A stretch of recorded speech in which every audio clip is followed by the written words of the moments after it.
യുഎഇയിലെ പ്രമുഖ jewellery ഗ്രൂപ്പായ ASEAN gold and ഡയമണ്ട്സിന്റെ പുതിയ showroom പ്രവർത്തനം ആരംഭിച്ചു. 13ാമത്തെ ഷോറൂമാണ് കറാമയിൽ ഉദ്ഘാടനം ചെയ്തത്.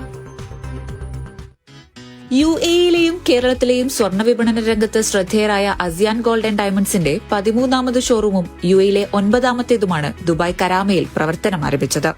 വൈവിധ്യമാർന്ന കളക്ഷനുകൾക്കൊപ്പം ഉദ്ഘാടനത്തോടനുബന്ധിച്ച് നിരവധി ഓഫറുകളും ഉപഭോക്താക്കൾക്കായി ഒരുക്കിയിട്ടുണ്ടെന്ന് Aziyan group managing director Sajad CH പറഞ്ഞു. യുഎഇയിൽ പ്രത്യേകിച്ച് കറാമയിൽ എന്താ വെച്ചാൽ മല്ലു നമ്മളെ മലയാളീസ് ഏറ്റവും കൂടുതലുള്ള ഒരു ഏരിയയാണ് കറാമ. കറാമയിൽ ഒരുപാട് ആളുകളുടെ റിക്വസ്റ്റ് പ്രകാരമാണ് അസിയാൻ ഗോൾഡ് ആൻഡ് ഡയമണ്ട്സ് കറാമയിൽ ഓപ്പൺ ചെയ്തത്.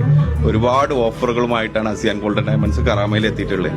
0% മേക്കിംഗ് ചാർജ്, അതുപോലെ 60% ഡിസ്കൗണ്ട് ഓൺ ഡയമണ്ട് ഓർണമെന്റ്സ്, അതുപോലെ അങ്ങനത്തെ ഒത്തിരി വിധ ഓഫറുകളും Aziyan gold and diamonds provide ചെയ്യുന്നുണ്ട്.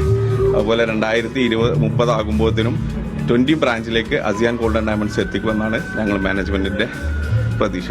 Al Mulla group director Jasim Muhammad Abdulla Almulla Al അലിയും പ്രശസ്ത സിനിമാ താരം ഷംന കാസിമും ചേർന്നാണ് ഉദ്ഘാടനം നിർവഹിച്ചത്.